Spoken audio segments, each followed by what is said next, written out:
Mesdames, Messieurs, bonsoir. Il est député NFP-LFI de Seine-Saint-Denis et président de la commission des finances à l'Assemblée nationale, un poste clé pour examiner et orienter les grandes décisions budgétaires du pays.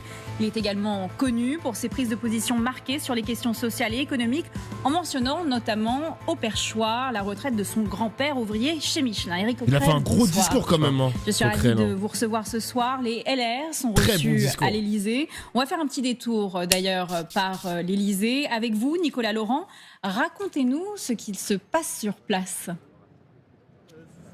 Oui, Laurent Wauquiez, François-Xavier Bellamy ou encore Annie Genevard qui sont en train en ce moment même d'échanger avec le président de la République. Pour se dire quoi? Difficile à dire parce que c'est une droite qui souffle un petit peu le chaud et le froid depuis ce matin. Avec un Laurent Wauquiez qui nous dit via son entourage que oui, il est prêt à travailler avec un gouvernement élargi et donc... N'empêche, l'Élysée est là et ici on a des appartements et tout. Les mecs, je me demande qui habite là. Genre, qui habite en face de Macron, genre? C'est qui ses voisins? Est-ce qu'il y a un noir? Est-ce qu'il y a un arabe? Est-ce qu'il y a un mec, je sais pas moi, qui touche 4 000 € par mois qui habite ici? Genre, ça m'intrigue. Des diplomates, peut-être? Uniquement des diplomates? Bah, je sais pas, hein. Je suis curieux, quand même, je suis curieux. Et des fois, j'ai des curiosités, les mecs, waouh. Des personnalités de gauche et dans le même temps, vous avez un Bruno Retailleau qui dit l'inverse sur ses réseaux sociaux. Hors de question de travailler avec ceux qui ont trahi Blum et Clémenceau. Genre, par exemple, j'ai envie de taper le nom de l'appartement, enfin, le nom de la rue, et je tape location sur internet, voir s'il y a un appartement à louer ou à acheter en face de l'Élysée, genre. J'aurais trop aimé savoir. En sous-titre, le parti socialiste. Est-ce que Laurent Wauquiez va clarifier la stratégie de la droite ce soir? En tout cas, il prendra la parole à notre micro ici même, à l'issue de cet entretien qui a démarré il y a quelques minutes. Mais ça illustre bien toute la difficulté pour le président de la République. Il doit convaincre la gauche modérée sans se détourner de cette droite républicaine. C'est une mission difficile. Ça passe encore et toujours par un cycle de consultation qui va se poursuivre. C'est l'information de cette soirée. En début de semaine prochaine, le président de la République recevra les écologistes et les communistes à l'Élysée. Merci beaucoup Nicolas Laurent et à Léo Guérin qui vous accompagne. Éric Coquerel, qu'est-ce qui vous a manqué pour ne pas être reçu à l'Élysée par Emmanuel Macron? On n'y serait pas allé. Dans ce cadre, hein, c'est pas le fait d'aller à l'Élysée par principe, ça nous est déjà arrivé, mais d'aller à l'Élysée pour discuter d'une coalition gouvernementale avec des gens avec qui nous n'avons aucun rapport, que nous combattons, nous combattons en tout cas la politique. Pourquoi voudriez-vous que nous semions des illusions au moment même où, avec la censure du gouvernement Barnier, on a réussi à s'opposer à cette politique, à M. Barnier, et derrière, en réalité, à censurer M. Macron? Donc ça n'aurait pas de sens. On ne va pas faire croire qu'on va se coaliser. J'entendais M. Retailleau qui se rapproche plus de Maurras dans sa conception, par exemple, de la citoyenneté. Il parle de français de papier. Il exclut totalement la gauche. Il se permet de donner des leçons et en parlant de Blum. Enfin, je veux dire, mais qu'est-ce que vous voudriez qu'on aille faire avec ces gens-là? Voilà. Il n'y a pas un aspect sur lequel nous sommes d'accord. Est-ce que cette décision a été prise après l'allocution d'Emmanuel Macron ou est-ce qu'avant, vous laissiez la porte ouverte, Éric Coquerel?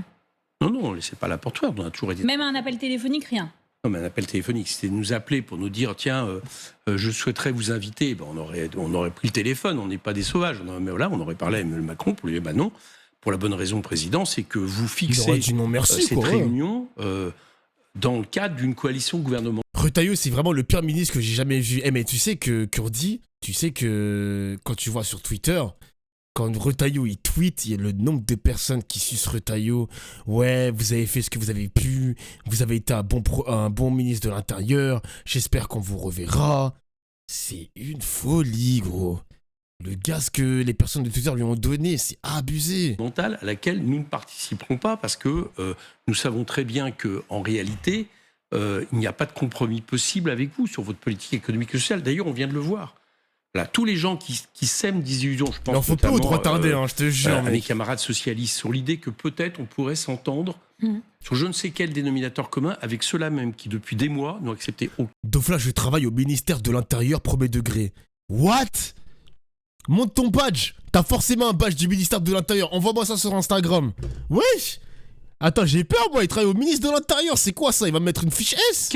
Des amendements qu'on a réussi à faire passer à l'Assemblée sur le budget, qui ont saboté notre niche parlementaire, alors que nous étions ultra majoritaires à l'Assemblée pour que nous ne puissions pas passer l'abrogation de la réforme des retraites, qui, j'allais dire, dans tout ce qui est lié à la question de l'immigration, ont plus, notamment je pense à l'AME, l'aide médicale d'État, ont plus lorgné du côté du Rassemblement national, qui, d'un point de vue de l'écologie, baissent les investissements. Qu'est-ce que vous voulez qu'on fasse avec ces gens-là, franchement?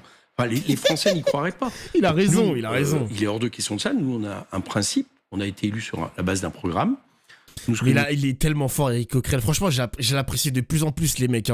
Qu'est-ce qu'on va aller faire avec des macronistes qui ont fait de l'obstruction parlementaire pour empêcher l'abrogation de la réforme des retraites? Et ça, le PS doit s'en souvenir. Et Éric Coquerel l'avait répété sur le plateau de BFM TV hier, devant Jérôme Guedj, qui fait partie du PS. Il a raison, gros. Il a raison. Nous disons, c'est qu'en théorie, l'issue politique possible, c'est un gouvernement NFP, parce qu'on a quand même la plus grande coalition, au moins qu'on nous laisse essayer. Et puis sinon, on l'a dit, si ça bloque, c'est que l'Élysée, ça bloque. Et dans ces cas-là, ce qu'il faut faire, c'est que M. Macron se démissionne pour permettre au peuple de trancher la question. Voilà, c'est assez simple. Est-ce qu'il y a un sabotage du projet même du NFP, Éric Coquerel? On voit débarquer ce matin Olivier Faure, patron du Parti socialiste, député NFP, pour discuter avec Emmanuel Macron, président de la République. Écoutez. Est-ce que vous êtes prêts à le faire sans les Insoumis? C'est à eux de répondre, je vous l'ai dit. En fait, le président lui-même n'a posé aucune exclusive. Et donc, c'est maintenant à chacun de répondre s'il est prêt à participer à un moment à une logique qui permet de faire avancer le pays. Point. Mais il n'est pas question d'affranchissement de quoi que ce soit. On est en train de parler des Françaises et des Français qui ont besoin de savoir que ce pays va continuer à être gouverné, qu'il va y avoir des solutions qui vont être trouvées parce qu'ils sont aussi inquiets de la situation. Et donc, c'est aussi simple que cela. Il n'y a aucune exclusive, ni de notre part, ni pour l'instant du chef de l'État. À chacun de se déterminer et de dire s'il est prêt à avancer ou pas. C'est à eux de répondre, dit-il. Donc vous répondez quoi? Je viens de vous répondre. Avancer vers quoi? Enfin, ça qui est extraordinaire, c'est qu'on a l'impression que... Ce qui est curieux chez Olivier Faure, je vais vous dire. En juillet, on s'est retrouvé dans la même situation. On est en train de refaire le match. Exactement. Monsieur Macron a fait mine, à un moment donné, de dire pourquoi on ne ferait pas un gouvernement du Front républicain. Et Olivier Faure, le premier, répondait avec nous que le Front républicain était un barrage par rapport au Rassemblement national, que nous avons voulu et que nous avons assumé, mais qu'en aucun cas, c'était un programme susceptible de gouverner le pays sur un programme cohérent. Et je vous rappelle même qu'il disait, par rapport à certains socialistes qui alors expliquaient que peut-être qu'un gouvernement de Front républicain serait possible, qu'en réalité, ils avaient pour fonction d'amener le scalp du nouveau Front populaire à Emmanuel Macron. Et c'est ce qu'il fait. C'est ce qu'il fait. Qu'est-ce que vous croyez que Emmanuel Macron fait en ce moment? Emmanuel Macron est affaibli. Il est presque à terre, on l'a battu. Il a un adversaire deux adversaires, dont un qu'il n'imaginait pas au moment où il a dissous l'Assemblée, qui était le nouveau Front populaire. Il pensait que la gauche allait arriver divisée, et qu'en gros, il fallait qu'il se concentre sur le Rassemblement national. Il se trouve avec ça, il est divisé, donc qu'est-ce qu'il peut faire? Nous diviser, nous affaiblir. C'est son seul. Est-ce que c'est le cas ce soir? Est-ce que quand vous entendez Olivier Faure qui dit également que vous vous étiez auto-exclu de cette discussion parce que vous ne pensiez qu'à la démission du chef de l'État, est-ce que ce soir, Emmanuel Macron essaie de diviser le NFP? Alors déjà, je comprends la logique. Les gars, je comprends la logique de vouloir faire en sorte que Macron démissionne, mais j'aimerais pas que LFI porte ce combat jusqu'à la fin du mois de décembre, par exemple. Il y a moyen. Sur le fond, ils ont raison, les mecs. Sur le fond, ils ont raison. Mais sur la forme, il faut voir un petit peu dans ces réunions comment ça se passe. Les paroles, les phrases, etc. Ils peuvent très bien participer à cette réunion avec le PS non, juste le PS, je crois. Ils en tirent les conclusions et ils disent non merci. Non merci. Mais j'aime pas trop, peut-être que je me trompe le chat, corrigez-moi si je me trompe, mais j'aime pas trop ces stratégies de tout miser sur la démission, rien que la démission. Je comprends l'idée d'un Macron qui démissionne parce que l'Assemblée est éclatée. Je le comprends. Mais je pense qu'il y a d'autres manières aussi de proposer une stratégie. Il y a une autre stratégie. Je pense que la démission, c'est vraiment la der des der. Genre vraiment la der des der. Et moi, je l'ai dit tout à l'heure. Si il y a une nouvelle censure sur le deuxième Premier ministre, qui va arriver dans une semaine, à ce moment-là, on va vraiment croire à sa démission. Et là, il faudrait mettre le paquet pour en parler. Laquelle stratégie? Les mecs, la stratégie, c'est de toujours pousser pour Lucie Castet, par exemple. La LFI, la France Insoumise, je comprends qu'ils ne veulent pas mettre Lucie Castet première ministre parce qu'ils le savent, ils le sentent qu'elle va se faire censurer directement. C'est pour ça qu'ils misent sur la démission. Mais en premier lieu, je pense qu'il faut d'abord miser là-dessus, montrer maintenant, tout de suite, qu'après la censure de Lucie Castet, on est vraiment à un point de non-retour. Et à ce moment-là, proposer vraiment la démission. Et je pense même que les autres partis politiques d'opposition vont être aussi pour sa démission, parce qu'on va vraiment voir que le pays sera définitivement bloqué, quoi. C'est pour mettre une pression sur Macron, car ils savent que Castex ne va pas être nommé. Bah les mecs, à partir de ce moment-là, ça change rien de se déplacer pour faire un dîner avec Macron, hein, quand t'es dans l'opposition. Mais on ne demande pas à faire une alliance avec les macronistes. On dit simplement qu'il faut participer à ce dîner, montrer les crocs, montrer les muscles, et si ça marche pas, tant pis, c'est pas grave. Oui, ça c'est clair, mais déjà, je vous fais remarquer, Olivier Faure est gentil de dire que nous sommes auto-exclus, mais les déclarations de M. Attal ou de M. Coquerel, Premier ministre, je veux Macron, bien. Moi, je veux bien Coquerel. C'est de toute façon d'exclure de force. Et nous étions exclus. C'est pas nous qui nous sommes auto-exclus de facto.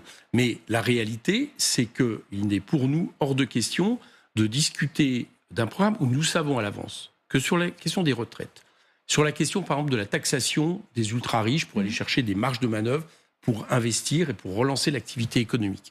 Sur la question de l'investissement écologique, sur la question, je vous dis, de mesures, on va dire, qui touchent à des questions sociétales liées à l'égalité, aux discriminations, etc., ces gens-là ne céderont sur rien. Monsieur Macron ne cédera sur rien au niveau de la politique économique. Et d'ailleurs, je ne sais pas si vous avez remarqué, mais il a dit très peu de choses hier. Mais il a dit une chose, il a redit qu'il ne fallait pas toucher aux impôts. Traduction, on ne touche pas aux cadeaux fiscaux que j'ai fait aux ultra-riches depuis 7 ans, parce que c'est la base de sa politique, on pourrait presque dire, c'est sa base sociale. Donc, en réalité, il n'y a pas de grain à moudre. Et laisser l'illusion qu'il y a un grain à moudre au moment où, très franchement, il faudrait que le NFP, met toutes ses forces maintenant, après cette victoire qui est la censure, met toutes ses forces pour dire maintenant ce qu'on veut, c'est un gouvernement NFP. Et en plus de ça, on aurait l'appui de la rue, parce qu'hier, dans les mobilisations, c'était ça qui était exigé. Les gens sont maintenant sur une censure populaire. Donc, T'essayes de me DM. Il sert Emmanuel Macron. Objectivement, ça sert Emmanuel Macron à essayer de remonter la pente, etc. Nous ne le voulons pas. Et d'ailleurs, nous observons une chose, c'est qu'à priori, pour l'instant, j'allais dire je touche du bois, mais pas pour me dire quoi. A priori, après avoir un peu hésité, nos amis écologistes, et y compris le Parti communiste, n'ont pas l'air de vouloir embrayer derrière une idée de grande coalition. Donc c'est peut-être le Parti socialiste qui est isolé. Et peut-être que le Parti socialiste va revenir à la raison aussi. Moi, je demande que ça. Alors, on va parler de ces profils pour Matignon, mais tout de même, j'aimerais vous poser cette question sur le Parti socialiste. Qu'est-ce qui fait qu'il se désolidarise du NFP? Est-ce qu'ils vous font payer des excès, par exemple à l'Assemblée nationale, les délurés singuliers, rappelez-vous? Est-ce qu'il y a des choses qui font que le PS a décidé vraiment de dire ce n'est plus le même programme, nous ne sommes plus sur la même ligne? Écoutez, en tout cas, ça ne peut pas être ce qui se passe à l'Assemblée, parce que ce qui se passe à l'Assemblée... Mais attends, mais il a un petit bout de papier, ça me fume. Il a noté quoi, là, sur son petit... Il est tout petit, le papier, ça me fume. Depuis que nous avons été élus, on vote 95% c'est vraiment le prince, des mêmes choses, objectivement. Moi, je le vois à la Commission des Finances. On vote tous les amendements. Ils votent nos amendements, on vote les leurs, etc. Donc, on ne peut pas prétexter que tout d'un coup, il y aurait quelque chose à l'Assemblée qui serait passé. Au contraire, on a été jusqu'à la motion de censure, on l'a assumé. Moi, je crois plutôt qu'il y a peut-être deux raisons. Peut-être qu'il y a le congrès du Parti socialiste et que M. Faure, pour essayer de se maintenir, est peut-être en train de reprendre une partie du programme de ses opposants pour essayer, coûte que coûte, de garder sa place. Et donc, vous savez, quand vous êtes un responsable politique, que vous regardez le centre de gravité de votre formation et non pas le centre de gravité du pays, ça vous fait souvent faire des erreurs. Est-ce que le Parti socialiste revient sur ces vieilles ornières qui étaient celui d'être une gauche d'accompagnement depuis quelques années sous M. Hollande et aspirer à tout prix à gouverner parce qu'ils estiment, comme M. Macron, que on en a pour 30 mois et que rester éloigné des affaires, c'est pas le propre de leur parti, j'en sais rien, mais en tout cas, c'est pas fidèle à notre engagement vis-à-vis des électeurs. Et ça, c'est un problème. Parce que si la gauche a réussi, sous notre initiative et notre impulsion, et ce qui a d'ailleurs souri au Parti socialiste, qui, je vous le rappelle, était à terre. Si la gauche a réussi à remonter comme ça, à être première, par exemple, en juillet, c'est parce que les électeurs ont repris confiance en nous sur l'idée... Mais il faut arrêter d'être des bénévoles maintenant, LFI. Il faut arrêter d'être des bénévoles sur le PS maintenant. On a fait cette alliance, ok, pas de problème, mais pour 2026, pour les municipales et pour 2027 présidentielles, il va falloir penser autrement parce que le PS, voilà exactement, Breton, le PS aurait été mort, gros, avec les législatives, ils auraient été morts. Mais comme on a cédé, on s'est désisté parce qu'il y avait un ballottage favorable et le deuxième tour, enfin il y avait trois candidats au deuxième tour avec cette triangulaire, t'avais beaucoup de LFistes qui ont laissé le siège pour le PS parce qu'ils étaient contre le RN. Il y avait un ballottage favorable pour le PS par rapport à LFI. Mais les mecs, faut arrêter d'être bénévole. Faut arrêter d'être bénévole pour ces mecs-là. C'est bon, ça suffit maintenant. Parce que là, on a un Glucksmann qui a gagné les élections européennes. Bon, après, il a toujours été député européen, bref. Mais là, maintenant, ils bombent le torse. Ils font des réunions avec Macron. Ils sont en bonne position à l'Assemblée nationale. Ils se permettent de dire je sais pas quoi, qui on exclut, qui on n'exclut pas. C'est bon, gros, faut arrêter. Et que nous voulons rompre avec le système néolibéral. Je vous le résume, mais c'est un peu ça. Il le redit encore. Là, c'est ce qui le passe. néolibéralisme, les mecs. Revient à quelque chose qui n'a aucun rapport avec ce pour quoi on a été élu. Je doute fort que c'est beaucoup de succès pour le Parti socialiste. Nous, je pense que le NFP va continuer quelque part. Enfin, en tout cas, la logique, l'esprit, le programme du NFP, c'est ce que nous allons porter dans les prochaines élections. Mais je doute que ça soit à l'avantage du Parti socialiste. Porter également peut-être un nom à Matignon. On nous annonce un nouveau Premier ministre d'ici lundi. Et peut-il vraiment être de gauche, Éric Coquerel? Écoutez ce qu'a dit Jean-Luc Mélenchon au journal de TF1. Il y a eu une formation qui est arrivée en tête, nettement, le Nouveau Front Populaire. C'est une coalition. Elle a eu une candidature. Cette candidature est maintenue. Par conséquent, maintenant, la solution, c'est de traiter la cause du problème, pas les faits. La cause, c'est lui. C'est lui qui fiche la pagaille, c'est lui qui bloque tout et ne veut entendre personne. Qui fiche la pagaille. 7 minutes, qui n'a pas été choisie lors de la dernière nomination. Éric Coquerel, ça ne vous a pas échappé. Elle a même disparu des communiqués des écologistes et du PS. Et Bruno Retailleau, vous le disiez très justement, a fait savoir qu'une orientation à gauche était immédiatement censure, le RN aussi.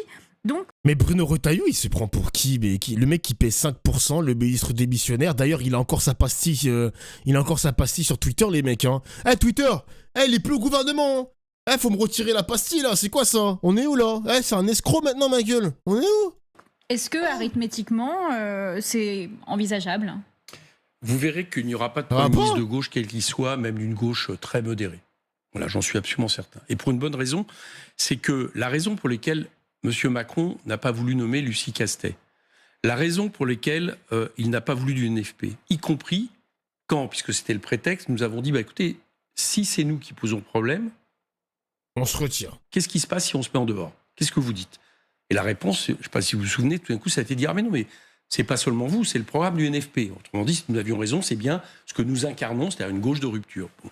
Je pense que M. Macron ne veut pas bouger d'un iota sa politique. Pas d'un iota, vous m'entendez? Économique et sociale. Je l'ai résumé tout à l'heure. C'est vous attirez les capitaux pour essayer de favoriser la compétitivité, la richesse, etc. Ça n'a aucun effet, ça ne marche pas. Mais il ne veut pas bouger de ça. Donc, il ne nommera pas un Premier ministre de gauche. Et d'ailleurs, aussitôt qu'il nommera un Premier ministre de gauche, quel qu'il soit, il perdrait, je pense, à droite, ce qu'il avait réussi à gagner avec M. Barnier. Donc, je ne crois pas à cette option. Et que le PS laisse penser même que ça serait possible sur la base de compromis qui seraient acceptables pour la gauche, alors, si c'est uniquement possible à partir du moment où, en réalité, ils abandonnent absolument, ils abdiquent sur notre programme. Et hier, d'ailleurs, ils ont commencé à le faire. Et dans ces cas-là, il se passe quoi? Je ne sais pas s'ils sont prêts à accepter un Premier ministre qui n'est pas de gauche. On parle beaucoup de M. Bayrou. Oui, on va en parler. Et puis des mesures qui, finalement, ne reprennent aucune de nos mesures. Je prends l'abrogation de la réforme des retraites. Je donne juste exemple. Au départ, le programme du NFP, c'est abrogation de la réforme des retraites immédiate de 64 à 62 et plus tard, les 60 ans. Là, hier, ils en étaient à dire il faut peut-être une conférence de financement d'abord avant d'envisager la retraite à 64 ans. Donc si, pour aller au gouvernement, ils abandonnent en réalité, par exemple, cette mesure phare, c'est plus notre programme. C'est qu'ils auront abdiqué. C'est qu'ils seront mis dans les roues du macronisme. Il a raison. Alors, je pense que ça n'ira pas jusqu'à là, parce qu'en plus de ça, c'est...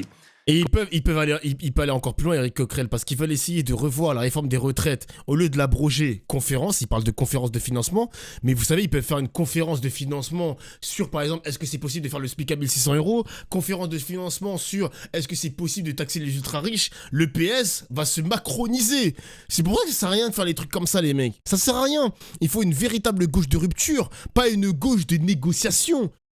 Si vous apportez un moyen de financement dans votre programme, dans votre esprit, et que vous le mettez sur un papier, pas besoin de conférence, pas besoin de demander à un tel ou un tel qui ne sont que des libéraux, quoi. C'est que des libéraux, des pro-capitaux, et puis c'est tout, ça sert à rien.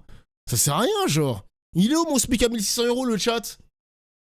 J'ai voté NFP et mon SMIC il est toujours pas 1600 €, je comprends pas les gars, je ne comprends pas, genre, il est où là? Je comprends pas, c'est quoi ce bordel là?